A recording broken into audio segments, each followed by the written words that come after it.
Good morning students.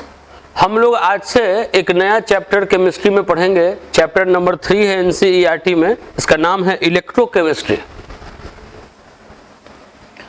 Copy पर सब लोग हेडिंग दे दीजिएगा इलेक्ट्रोकेमिस्ट्री।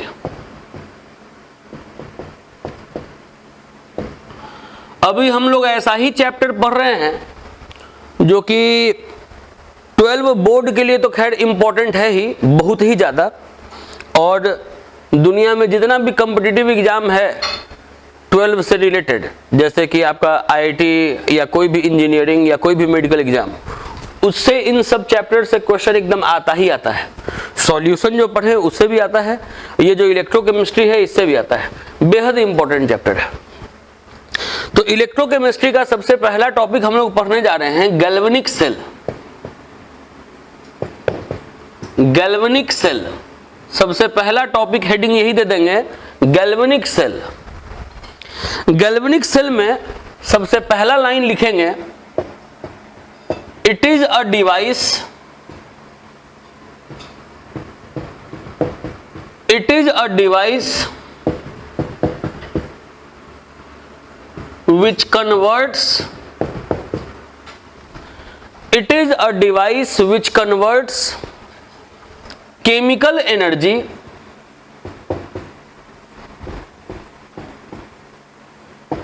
into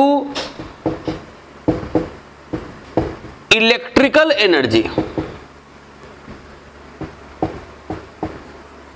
बोले कि ये एक ऐसा डिवाइस है जो कि केमिकल एनर्जी को इलेक्ट्रिकल एनर्जी में चेंज करता है। इसका मतलब है कि गैल्वेनिक सेल में केमिकल रिएक्शन होगा और केमिकल रिएक्शन के मदद से इलेक्ट्रिसिटी प्रोड्यूस होगा। जी हाँ, गैल्वेनिक सेल में केमिकल रिएक्शन होगा और केमिकल रिएक्शन के मदद से इलेक्ट्रिसिटी प्रोड्यूस होगा। यही बताया कि ये ऐसा डिवाइस है जो कि केमिकल एनर्जी को इलेक्ट्रिकल एनर्जी में चेंज करता है। अभी आपको गैल्वेनिक सेल को धीरे धीरे पढ़ना है सबसे पहले, क्योंकि पूरा चैप्टर मोस्टली गैल्वेनिक सेल से ही रिलेटेड है। तो गैल्वेनिक सेल को एकदम डिटेल में हम लोग जानेंगे कि ये कैसे बना हुआ है, इसका क्या है कंस्ट्रक्शन, क्या है इसका वर्किंग। तो सबसे पहले तो कॉपी पर हेडिंग दे देंगे कंस्ट्रक्शन, कि गैल्वेनिक सेल बना हुआ कैसे है। एक फिगर बनाएंगे, फिगर थोड़ा बार बार बनाना पड़ेगा। पहले कंस्ट्रक्शन में जो फिगर बनाएंगे उसमें ऐसे दिखाएंगे कि गैल्वेनिक सेल में 2 हाफ सेल है, एक हाफ सेल और ये दूसरा हाफ सेल। गैल्वेनिक सेल में 2 हाफ सेल है। इसको हाफ सेल इसलिए कह रहे हैं क्योंकि केवल इसके मदद से इलेक्ट्रिसिटी प्रोड्यूस नहीं होता, ये भी चाहिए। और इसको हाफ सेल इसलिए कह रहे हैं कि इलेक्ट्रिसिटी प्रोड्यूस करने के लिए ये भी चाहिए, केवल इसके मदद से इलेक्ट्रिसिटी प्रोड्यूस नहीं होता। तो गैल्वेनिक सेल में 2 हाफ सेल है। एक हाफ सेल में जिंक मेटल का रॉड लेते हैं, जिंक का रॉड। जिस मेटल का रॉड लिया गया है उसी के आयन में लिया गया है। जैसे जिंक का रॉड लिया गया है तो जिंक के आयन में, मतलब ZnSO4 में। तो एक हाफ सेल में जिंक का रॉड लिए ZnSO4 में। जो दूसरा हाफ सेल है उसमें कॉपर का रॉड ले रहे हैं, कॉपर का रॉड, और उसी के आयन में, मतलब कॉपर को ले रहे हैं CuSO4 में। गैल्वेनिक सेल हम लोग देख रहे हैं कि गैल्वेनिक सेल कैसे बना हुआ है। पहले तो गैल्वेनिक सेल क्या है ये एक लाइन लिख लेना है कि ऐसा डिवाइस है जो केमिकल एनर्जी को इलेक्ट्रिकल एनर्जी में चेंज करता है। इसके बाद कंस्ट्रक्शन हेडिंग देना है। कंस्ट्रक्शन आपको बता रहे हैं कि गैल्वेनिक सेल बना हुआ कैसे है। तो गैल्वेनिक सेल में 2 हाफ सेल है, एक में जिंक रॉड है ZnSO4 में, एक में कॉपर रॉड है CuSO4 में। ऐसा नहीं समझना है कि केवल जिंक और कॉपर के मिलने से ही गैल्वेनिक सेल बनेगा। ये आपको सबसे पहला गैल्वेनिक सेल जो बनाया गया था जिंक कॉपर को लेकर बनाया गया था, तो इसलिए जिंक कॉपर को लेकर आपको समझाया जा रहा है। आपको भी एग्जाम में जिंक कॉपर को लेकर ही अगर गैल्वेनिक सेल आया कंस्ट्रक्शन वर्किंग लिखने के लिए तो जिंक कॉपर को लेकर ही आपको लिखना है। लेकिन आप जान जाइए कि यहाँ कोई भी दो मेटल ले सकते हैं डिफरेंट रिएक्टिविटी का। पूरा डिटेल में आगे इस पर चर्चा होते रहेगा। अभी आप समझिए कि दो हाफ सेल है, एक में जिंक रॉड ZnSO4 में, एक में कॉपर रॉड CuSO4 में। ये दोनों रॉड को वायर से जोड़ दिया गया है, दोनों रॉड को वायर से जोड़ दिया गया है। रास्ते में बल्ब लगा दिए हैं, रास्ते में बल्ब लगा दिए हैं और स्विच लगा दिए हैं। बल्ब इसलिए लगाए हैं ताकि अगर इलेक्ट्रिसिटी प्रोड्यूस हो तो पता चले कि हाँ इलेक्ट्रिसिटी प्रोड्यूस हो रहा है। और स्विच इसलिए लगाए हैं ताकि अपने मर्जी से इसको ऑन कर पाए, इसको अपने मर्जी से ऑफ कर पाए, इसलिए स्विच लगा दिए। तो बोले कि दो हाफ सेल, एक में जिंक रॉड ZnSO4 में, एक में कॉपर रॉड CuSO4 में, दोनों रॉड को जोड़ दिया गया वायर से, रास्ते में बल्ब और स्विच लगा दिया गया। ये जो दो इलेक्ट्रोलाइट है ZnSO4 CuSO4, इन दोनों को जोड़ दिया गया है एक इन्वर्टेड U ट्यूब से, एक इन्वर्टेड U ट्यूब से, जिसको कि सॉल्ट ब्रिज कहते हैं।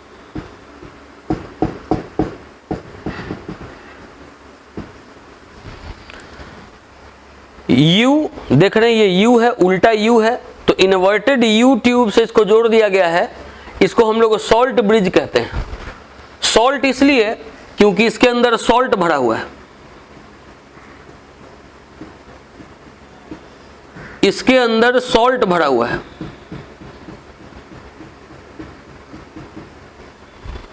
कौन सा सॉल्ट? तो NaCl या KCl, इसके अंदर सॉल्ट भरा हुआ है, NaCl या KCl। और ब्रिज इसलिए क्योंकि ये दोनों को जोड़ने का काम कर रहा है। ZnSO4 और CuSO4 को ये जोड़ने का काम कर रहा है, इसीलिए इसके नाम में ब्रिज लगा हुआ है।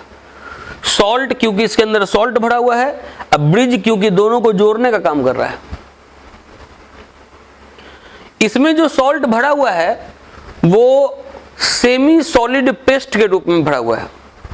जैसे टूथपेस्ट होता है सेमी सॉलिड, तो वैसे टूथपेस्ट जिस तरीके से होता है सेमी सॉलिड, वैसे ही सेमी सॉलिड पेस्ट के रूप में इसमें भरा हुआ है। ये सेमी सॉलिड पेस्ट कैसे बना? तो इसको मिला दिया गया है जिलेटाइन में या अगर अगर में। जिलेटाइन या अगर अगर इस तरीके का सब्सटेंस होता है, प्लांट प्रोडक्ट है, जिसमें अगर इसको मिला दिया जाए तो ये सेमी सॉलिड पेस्ट बन जाएगा। तो सेमी सॉलिड पेस्ट बना के इसमें डाल दिया गया है। ये कंस्ट्रक्शन है। कंस्ट्रक्शन कभी भी एग्जाम में आएगा तो पहले ऐसा फिगर बनाना पड़ेगा, और ऐसा फिगर बनाने के बाद इस फिगर के बारे में थोड़ा सा वर्ड में डिस्क्राइब करना होगा। तो पहले तो आप फिगर बना लें, उसके बाद फिर नीचे लिखेंगे कि it consists of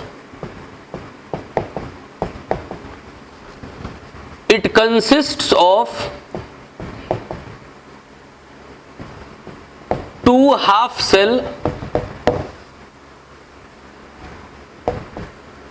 in one zinc rod is taken in ZnSO4 while in other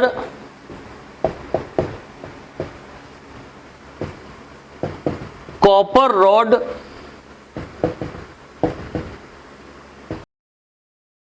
taken in CuSO4। एक में जिंक रॉड ZnSO4 में रखे हैं, एक में कॉपर रॉड CuSO4 में रखे हैं। Both these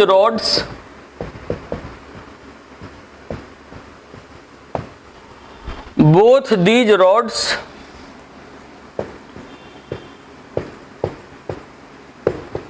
are connected by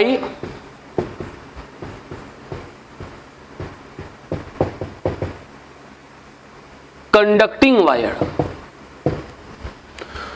ये दोनों रॉड को जोड़ दिया गया है कंडक्टिंग वायर से।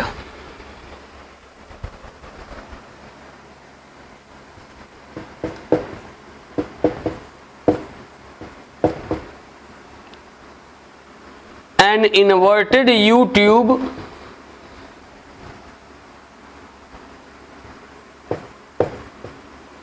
connects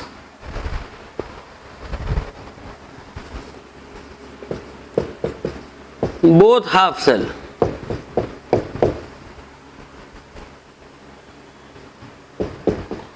called salt bridge.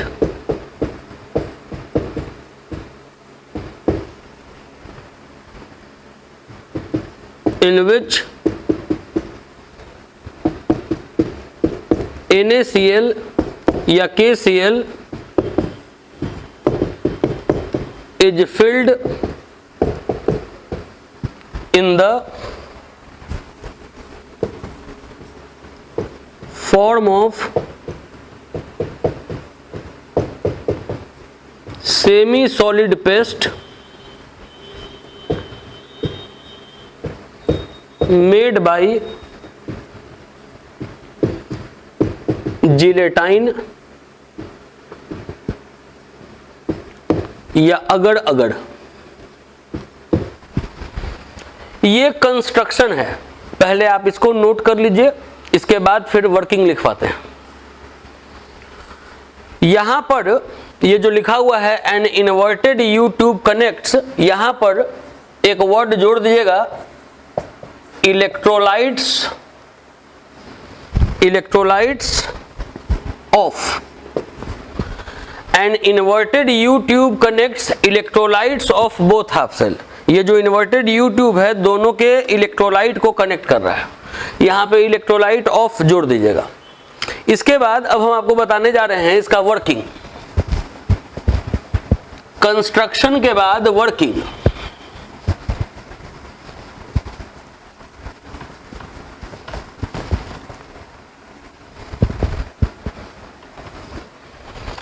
Working में आपको फिगर दोबारा बनाना पड़ेगा।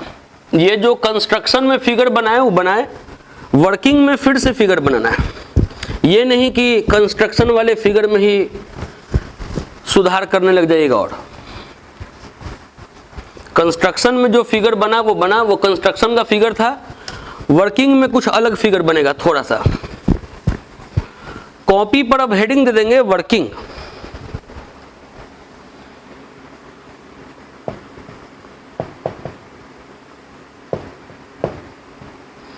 देखिए,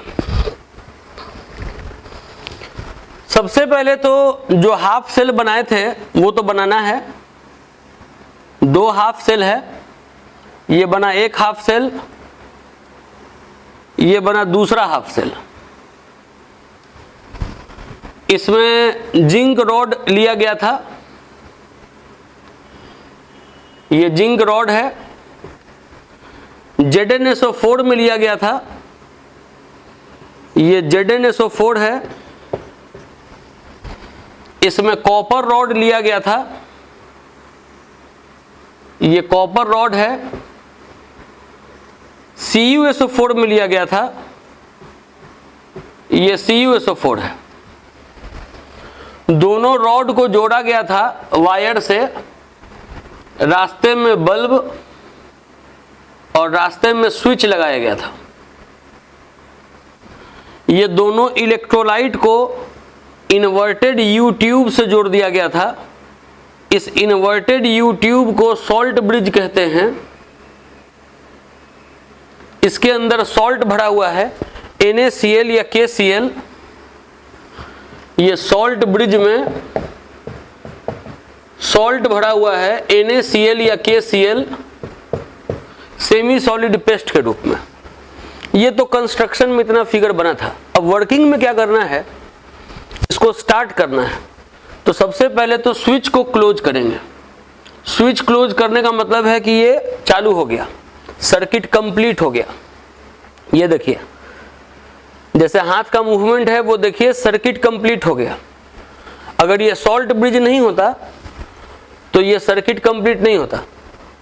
ये सॉल्ट ब्रिज है तो देखिए सर्किट कंप्लीट हो गया, क्योंकि चार्ज का मूवमेंट इलेक्ट्रॉन के कारण भी होता है, आयंस के कारण भी होता है। तो अगर सॉल्ट भरा हुआ है NaCl तो इसमें आयन है, तो ये देखिए सर्किट कंप्लीट है। तो सॉल्ट ब्रिज सर्किट को कंप्लीट करने का काम करता है। और भी एक काम करता है, वर्किंग खत्म करने के बाद उसको लिखवाएंगे। अभी पहले जाने कि स्विच पहले क्लोज करेंगे।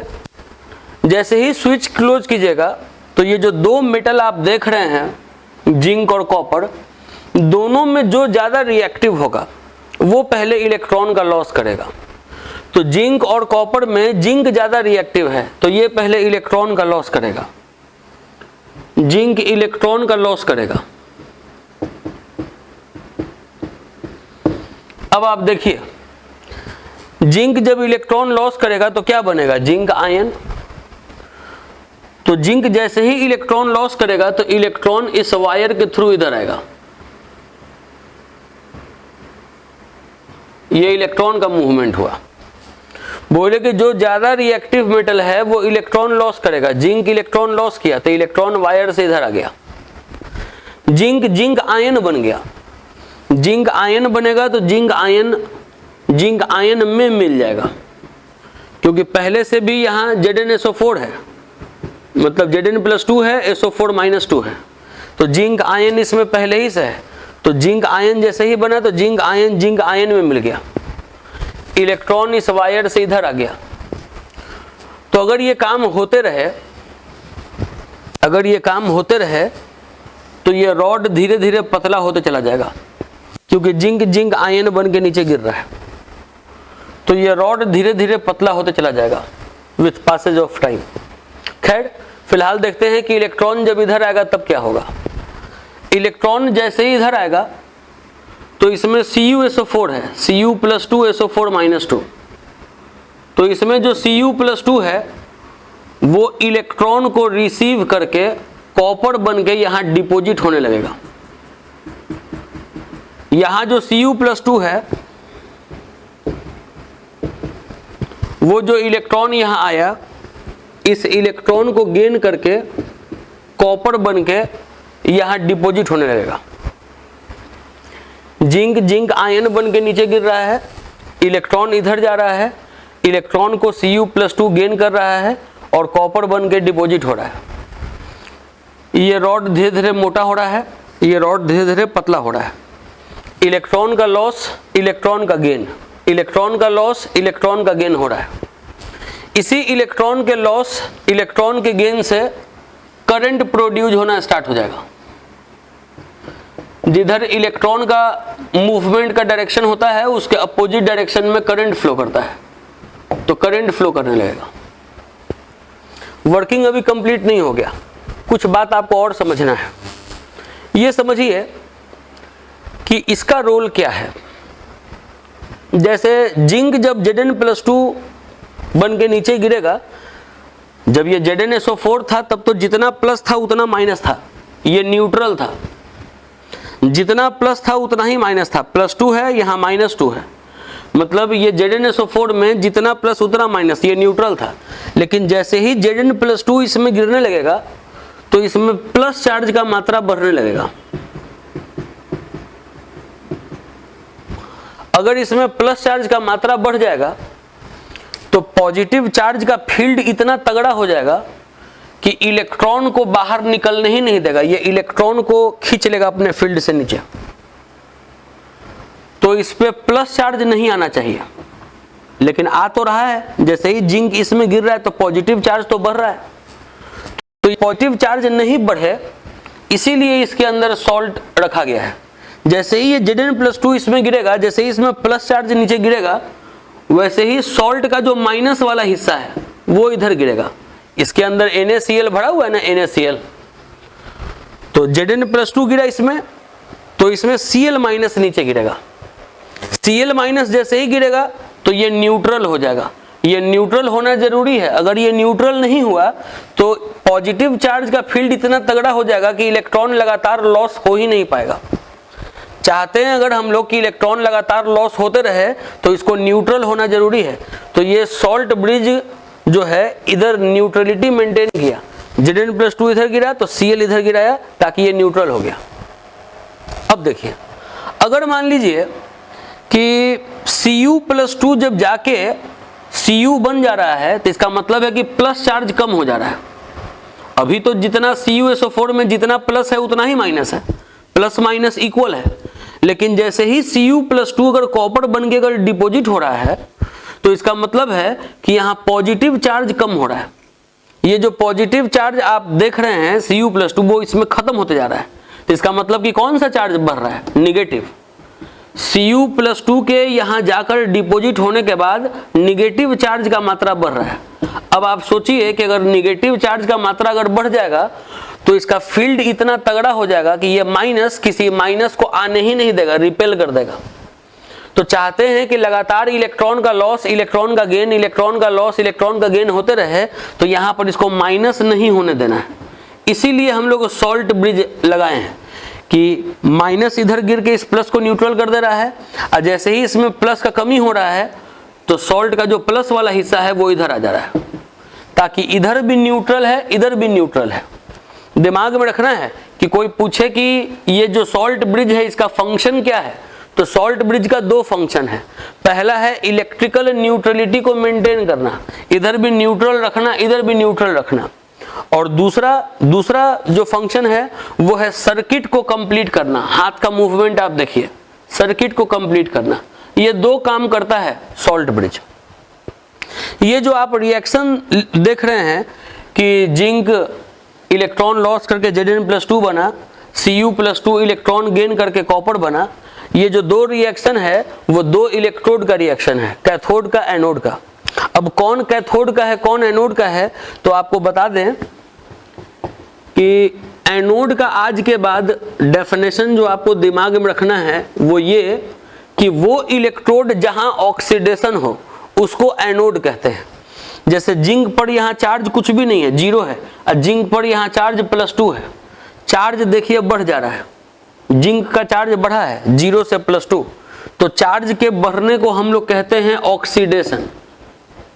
बात फिर से सुने, जिंक बन रहा है Zn+2 में, यहाँ पर जिंक का चार्ज 0 है, यहाँ जिंक का चार्ज +2 है, तो जिंक का चार्ज बढ़ा, जिंक के चार्ज के बढ़ने को ऑक्सीडेशन कह रहे हैं। मतलब किसी का भी चार्ज बढ़ता है तो चार्ज के बढ़ने को ऑक्सीडेशन कहते हैं। तो जिस इलेक्ट्रोड पे ऑक्सीडेशन हो उसको एनोड कहेंगे।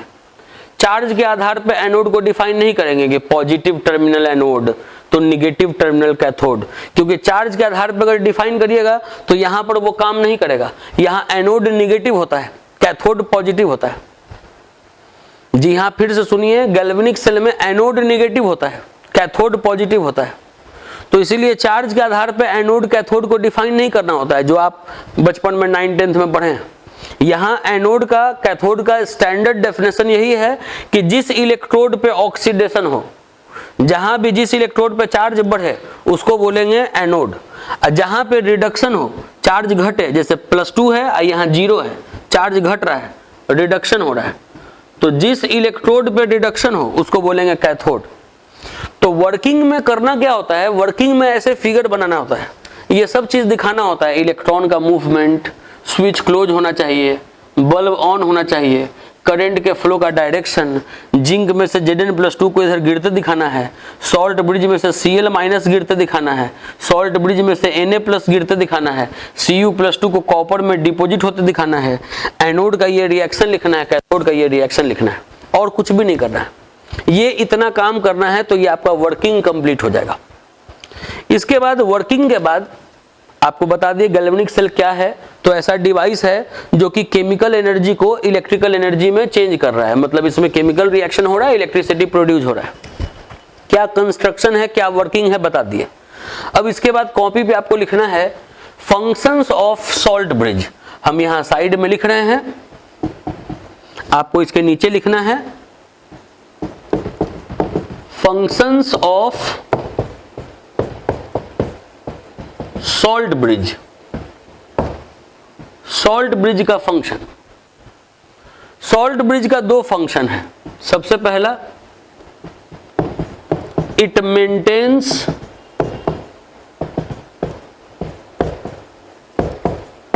Electrical neutrality in circuit, it maintains electrical neutrality in circuit. इधर भी इलेक्ट्रिकल न्यूट्रलिटी मेंटेन किया, इधर भी इलेक्ट्रिकल न्यूट्रलिटी मेंटेन किया। दूसरा,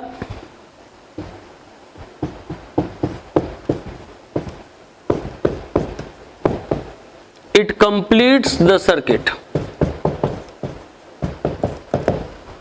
ये सर्किट को कंप्लीट करने का काम किया। तो ये गैल्वेनिक सेल में हो गया construction, working, functions of salt bridge. अब इसके आगे बढ़ते हैं, पहले इतना नोट कर लीजिए। देखिए, इसके बाद अब आपको कॉपी पे लिखना है कि जो गैल्वेनिक सेल अभी आप पढ़े, गैल्वेनिक सेल में तीन चीज है। एक है ऑक्सीडेशन हाफ सेल, एक है ऑक्सीडेशन हाफ सेल जिसमें ऑक्सीडेशन हो रहा था, जिंक Zn+2 में चेंज कर रहा था। फिर है सॉल्ट ब्रिज,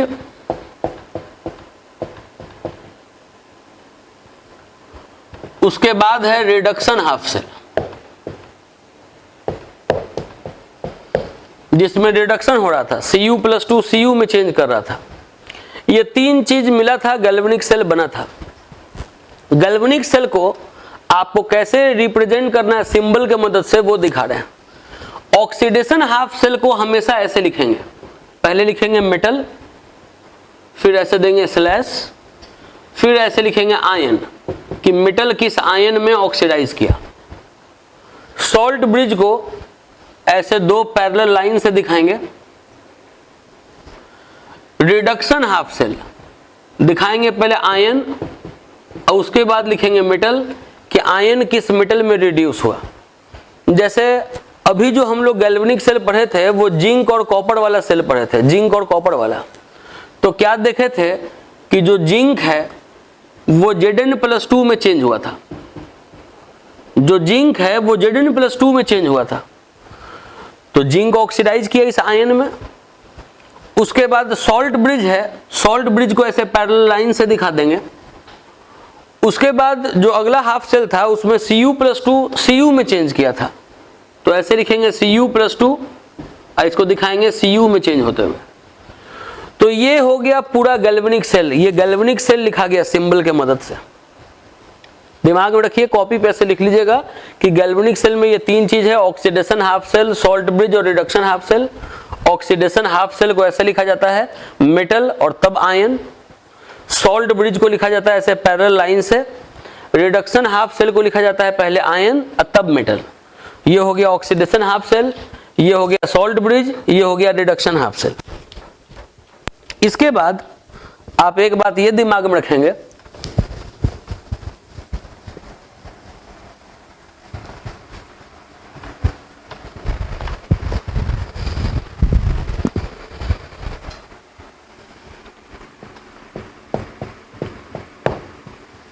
जैसे गैल्वेनिक सेल में आप अभी देखें कि दो हाफ सेल था। अब रफ फिगर बनाएंगे। इसमें एक इलेक्ट्रोड था उसके आयन में, इसमें एक इलेक्ट्रोड था उसके आयन में। इन दोनों को वायर से जोड़ दिया गया था और इसको inverted U tube salt bridge से जोड़ दिया गया था। बात सुनिए, आप देखे थे कि दो रॉड को वायर से जोड़ा गया था। अभी हम इसमें कोई बल्ब स्विच नहीं लगाए हैं, मेन मुद्दा पे आ रहे हैं कि बात होता क्या है गैल्वेनिक सेल में। गैल्वेनिक सेल में जैसे ही आप दो रॉड को जोड़ते हैं तो इलेक्ट्रॉन का फ्लो होता है, या तो इससे इसमें या तो इससे इसमें भी हो सकता है। अगर ये ज्यादा रिएक्टिव है, ये कम रिएक्टिव है, तो इलेक्ट्रॉन इधर से इधर जा रहा है। अगर ये ज्यादा रिएक्टिव होता और ये कम रिएक्टिव होता तो इलेक्ट्रॉन इधर से इधर आता। खैर, इलेक्ट्रॉन जब फ्लो कर रहा है दो इलेक्ट्रोड के बीच में, तो आपको ये बात एक याद रखना है कि इलेक्ट्रॉन तभी फ्लो करेगा जब इन दोनों इलेक्ट्रोड का इलेक्ट्रोड पोटेंशियल अलग अलग होगा। जैसे मेरा बात समझिए, अगर ये दो ऑब्जेक्ट है, इसका टेम्परेचर ज्यादा है, इसका टेम्परेचर कम है, इसका टेम्परेचर ज्यादा है, इसका टेम्परेचर कम है, इन दोनों को कांटेक्ट में लाएंगे तो ये हीट लॉस करेगा, ये हीट गेन करेगा। तो हीट का लॉस, हीट का गेन कब होता है? जब दोनों का टेम्परेचर डिफरेंट होता है। ठीक उसी प्रकार से अगर मान लीजिए कि दो इलेक्ट्रोड है, अगर दो इलेक्ट्रोड को अगर आपस में आप वायर से जोड़ देंगे तो आपको एक वर्ड ये याद रखना है कि इलेक्ट्रॉन तब फ्लो करेगा जब दोनों इलेक्ट्रोड का इलेक्ट्रोड पोटेंशियल अलग अलग होगा। इलेक्ट्रोड पोटेंशियल क्या है अभी इस पर चर्चा नहीं कर रहे हैं, इस पर चर्चा करेंगे एक आध क्लास के बाद। अभी दिमाग में रखिए, पहले सिंपल एक वर्ड याद रखिए, जैसे कैसे टेम्परेचर डिफरेंट होता है तो हीट का फ्लो होता है, ठीक उसी प्रकार से इलेक्ट्रोड पोटेंशियल डिफरेंट होगा तो इलेक्ट्रॉन का फ्लो होगा। अगर इलेक्ट्रोड पोटेंशियल सेम हो गया तो फिर इलेक्ट्रॉन का फ्लो होना बंद हो जाएगा। तो पहले लिख रहे हैं नोट करके कि between electrode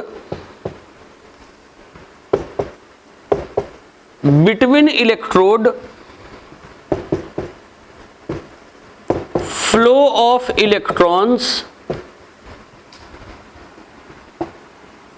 take place only when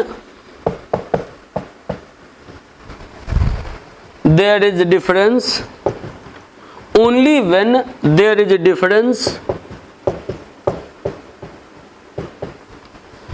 in value of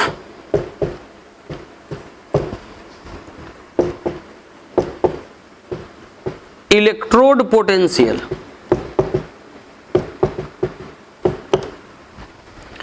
बात फिर से सुनिए, इलेक्ट्रोड के बीच में, जैसे ये दो इलेक्ट्रोड है तो इलेक्ट्रोड के बीच में इलेक्ट्रॉन तब फ्लो करेगा जब दोनों इलेक्ट्रोड का इलेक्ट्रोड पोटेंशियल अलग अलग हो। इलेक्ट्रोड पोटेंशियल को ही हम लोग रिडक्शन पोटेंशियल के नाम से भी जानते हैं। इलेक्ट्रोड पोटेंशियल को ही हम लोग रिडक्शन पोटेंशियल के नाम से जानते हैं। तो आप इलेक्ट्रोड पोटेंशियल कहिए या आप रिडक्शन पोटेंशियल कहिए, एक ही चीज है। इस पे फिर आ रहे हैं, फिर चर्चा कर रहे हैं इस पे। अभी पहले ये लाइन आप लिखेंगे कि इलेक्ट्रोड के बीच में इलेक्ट्रॉन तब फ्लो करेगा जब दोनों इलेक्ट्रोड का इलेक्ट्रोड पोटेंशियल डिफरेंट होगा। इट इज कहने का मतलब इलेक्ट्रोड पोटेंशियल, इलेक्ट्रोड पोटेंशियल या reduction potential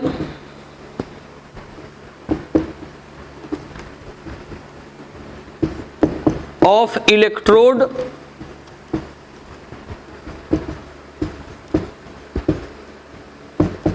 is denoted as E mn plus by m। किसी इलेक्ट्रोड के इलेक्ट्रोड पोटेंशियल को ऐसे दिखाते हैं, लिखते हैं बड़ा वाला E, नीचे में पहले लिखते हैं आयन और तब लिखते हैं मेटल। इस पे चर्चा करते हैं, रुक जाइए और समझाते हैं बात कि दिमाग में आए बात। अभी हम केवल ये बोले कि ये जो दो इलेक्ट्रोड है इसके बीच में इलेक्ट्रॉन तब फ्लो करेगा जब दोनों इलेक्ट्रोड का इलेक्ट्रोड पोटेंशियल डिफरेंट होगा, ये बात समझे आप। फिर जैसे ही लिखें कि इलेक्ट्रोड पोटेंशियल को रिडक्शन पोटेंशियल भी कहते हैं तो दिमाग में ये आता होगा कि जो इलेक्ट्रॉन लॉस करता है उसका तो ऑक्सीडेशन होता है, तो इसके पोटेंशियल को तो ऑक्सीडेशन पोटेंशियल कहना चाहिए। इस इलेक्ट्रोड के पोटेंशियल को तो ऑक्सीडेशन पोटेंशियल कहना चाहिए। जो इलेक्ट्रॉन का गेन करता है उसका तो रिडक्शन हुआ, तो इसके पोटेंशियल को रिडक्शन पोटेंशियल कहना चाहिए। लेकिन यहां तो बता दिया गया कि इलेक्ट्रोड पोटेंशियल को रिडक्शन पोटेंशियल के नाम से ही जानते हैं हम लोग, ऑक्सीडेशन पोटेंशियल तो कहीं लिखे नहीं।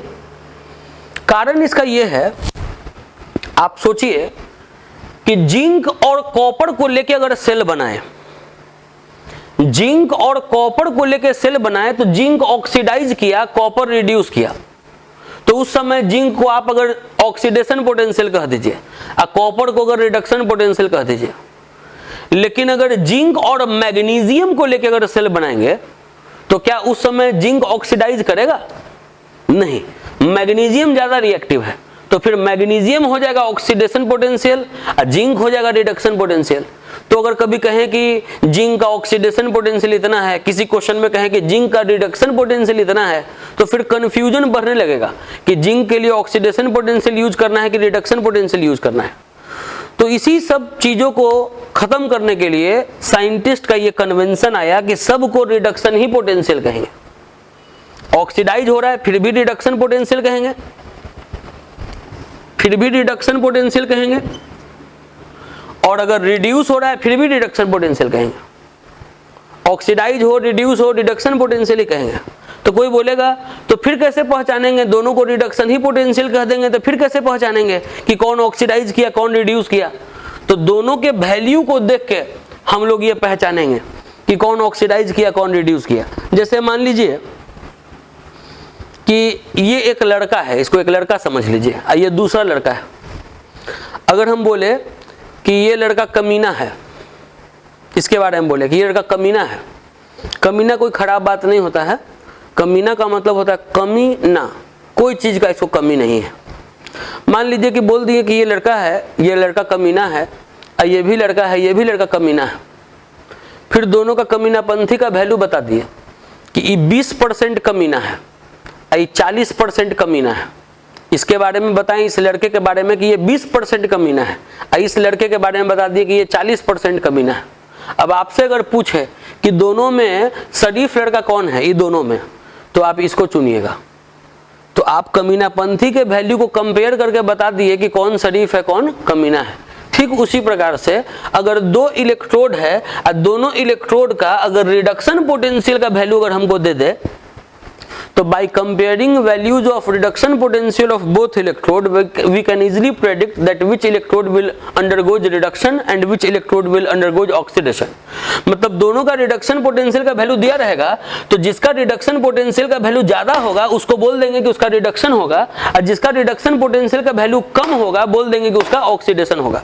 जी बहुत आसान तरीके से बोले कि अगर दो इलेक्ट्रोड है और दोनों इलेक्ट्रोड का अगर रिडक्शन पोटेंशियल का वैल्यू ही अगर आपको दे दिया कि एक इलेक्ट्रोड है उसका रिडक्शन पोटेंशियल का वैल्यू इतना है, दूसरा इलेक्ट्रोड है उसका रिडक्शन पोटेंशियल का वैल्यू इतना है, तो आप रिडक्शन पोटेंशियल के वैल्यू को कंपेयर करिए और देखिए कि किसका रिडक्शन पोटेंशियल का वैल्यू ज्यादा है, किसका रिडक्शन पोटेंशियल का वैल्यू कम है। जिसका रिडक्शन पोटेंशियल का वैल्यू ज्यादा है उसका होगा रिडक्शन, और जिसका रिडक्शन पोटेंशियल का वैल्यू कम है उसका होगा ऑक्सीडेशन। तो बताएं अभी कि दो इलेक्ट्रोड के बीच में इलेक्ट्रॉन तब फ्लो करता है जब दोनों इलेक्ट्रोड का इलेक्ट्रोड पोटेंशियल अलग अलग होता है। इलेक्ट्रोड पोटेंशियल को रिडक्शन पोटेंशियल से मतलब इलेक्ट्रोड पोटेंशियल को रिडक्शन पोटेंशियल भी कहते हैं। इसको भी रिडक्शन पोटेंशियल कहेंगे, इसके पोटेंशियल को भी, इसके पोटेंशियल को भी रिडक्शन पोटेंशियल ही कहेंगे। अब कौन किसका रिडक्शन होगा किसका ऑक्सीडेशन होगा ये आप वैल्यू को देख के कंपेयर कर सकते हैं, वैल्यू देख के ये आप समझ सकते हैं। जिसका रिडक्शन पोटेंशियल का वैल्यू ज्यादा दिया रहेगा आप समझ जाइएगा कि ओ इसका रिडक्शन होगा, जिसका रिडक्शन पोटेंशियल का वैल्यू कम दिया रहेगा उसको समझ जाइएगा कि उसका ऑक्सीडेशन होगा। फिर बोले कि इलेक्ट्रोड पोटेंशियल को, इलेक्ट्रोड पोटेंशियल का दूसरा नाम रिडक्शन पोटेंशियल है, तो इलेक्ट्रोड पोटेंशियल को या रिडक्शन पोटेंशियल को हम लोग ई से डिनोट करते हैं। पहले लिखते हैं आयन और तब लिखते हैं मेटल, क्योंकि रिडक्शन पोटेंशियल इसको पढ़ते हैं तो चार्ज के घटने को रिडक्शन कहते हैं। तो जहां ज्यादा चार्ज है फिर यहां कम चार्ज है तो चार्ज घट रहा है, तो ये हुआ रिडक्शन पोटेंशियल ऑफ इलेक्ट्रोड। कुछ बात आपको और समझाएं, ये कॉपी पर पूरा रफ फिगर भी नोट करना है, ये जो लाइन लिखा हुआ है इसको भी लिखना है। इसके बाद फिर देखिए जैसे अगर लिखा हुआ है E Zn+2 बटा Zn, अगर ऐसे लिखा हुआ है, हम आपको बोले इसको पढ़ने के लिए कि पढ़ो कि ये क्या लिखा हुआ है, तो इसको दो चीज पढ़ेंगे। एक तो इसको पढ़ेंगे इलेक्ट्रोड पोटेंशियल,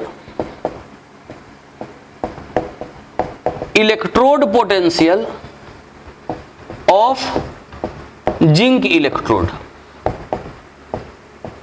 अब आप कहिएगा सर हाफ सेल तो ऐसे लिखते थे ना, तो हाँ ये हाफ सेल लिखा हुआ था, लेकिन ये लिखा हुआ है electrode potential, reduction potential of zinc electrode, इसको पढ़ना है। Reduction potential of zinc electrode, electrode potential of zinc electrode, या इसको पढ़ना है reduction potential of zinc electrode.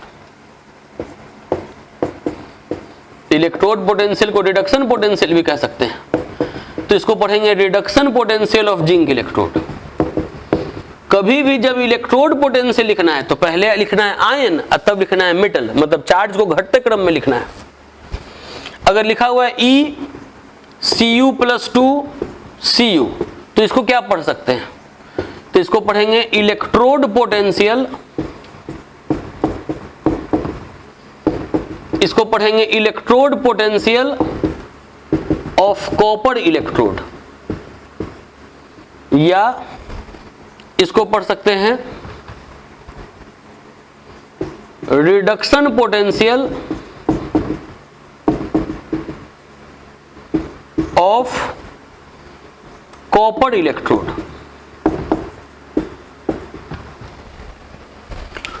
बोले कि अगर इस तरीके से अगर सिंबल के रूप में अगर लिखा हुआ है तो इसको पढ़ते क्या है, तो पढ़ने आना चाहिए। पढ़ने नहीं आएगा तो फिर चैप्टर में आगे आप नहीं बढ़ पाइएगा। इसीलिए 2-4 एग्जाम्पल देके पहले आपको पढ़ना सिखा रहे हैं कि अगर ऐसे लिखा हुआ है तो इसको पढ़ेंगे electrode potential of zinc electrode, या इसको पढ़ेंगे reduction potential of zinc electrode, इसको पढ़ेंगे electrode potential of copper electrode, या इसको पढ़ेंगे reduction potential of copper electrode. अगर ऐसे लिखा हुआ है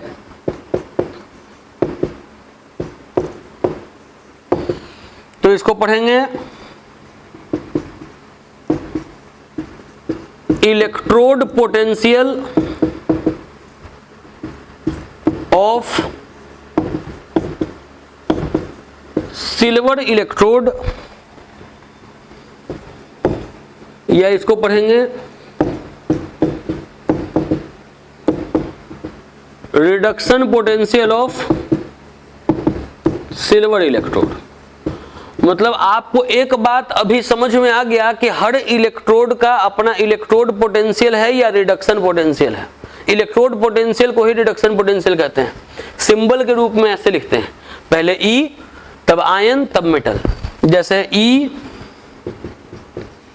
Mg+2/Mg, ये पूरा थकना नहीं है, कॉपी पे लिखते जाना है जैसे बोर्ड पे लिखा रहा है। इसको क्या पढ़ेंगे?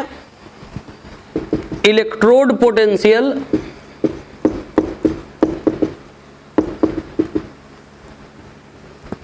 Of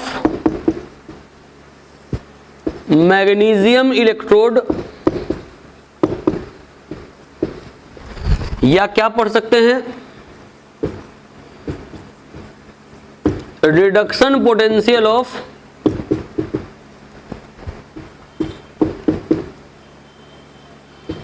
magnesium electrode. यहां तक में कोई दिक्कत नहीं होना चाहिए आपको। अब अगर मान लीजिए कि यही लिखा हुआ है लेकिन ऊपर में ऐसे नॉट बन गया, E नॉट Zn+2/Zn। पहले बोले कि यहां तक नोट कर लेंगे, अब आप ही उसी में नहीं बनाने लग जाइएगा, आप इसके बाद फिर ये लिखिएगा, अबड़ी नोट लगा के लिखिएगा। अगर लग गया E नॉट Zn+2/Zn, तब इसको क्या पढ़ेंगे? तब इसको पढ़ेंगे, आगे एक वर्ड जोड़ देंगे स्टैंडर्ड। इसको पढ़ेंगे standard electrode potential of zinc electrode, या इसको पढ़ेंगे standard reduction potential of zinc electrode. अब आपके दिमाग में आएगा कि इसमें और इसमें अंतर क्या है। Electrode potential of zinc electrode में और standard electrode potential of zinc electrode में अंतर क्या है। हम आपको बताएं कि शुरुआत में 1-2 क्लास में कुछ प्रॉब्लम आएगा, क्योंकि एकदम नया चैप्टर है, जानकारी बहुत कम है भी आपको। तो 1-2 क्लास हमको लगेगा पहले आपको लाइन अप करने में, सारा टर्म्स को समझाने में। तो इसको धीरे धीरे हम समझाएंगे, तुरंत हड़बड़ा के नहीं, आराम से भी। पहले जैसे जैसे वर्ड समझा रहे हैं, पहले वर्ड पर ध्यान दीजिए, फिर सारा वर्ड का मतलब भी बताएंगे। बोले कि अगर नॉट लग गया तो पढ़ेंगे standard electrode potential of zinc electrode. जैसे इसमें अगर ऐसे नॉट लग गया तो इसको फिर पढ़ेंगे standard electrode potential of copper electrode, या इसको पढ़ेंगे standard reduction potential of copper electrode. पहले तो जो 4 एग्जाम्पल लिखे थे कि किसको क्या पढ़ेंगे वो लिखिएगा, फिर 5वां में नोट लगा के लिखिएगा, 6ठा में नोट लगा के लिखिएगा। इतना जब लिख लीजिएगा, बोले कॉपी पर एकदम लिखिएगा। अगर सीखना चाहते हैं कि 100% एकदम समझ में आए, तो कॉपी पर जो बात बता रहे हैं नोट करते जाइएगा। जब इतना लिख लीजिएगा तो उसके बाद क्या करिएगा,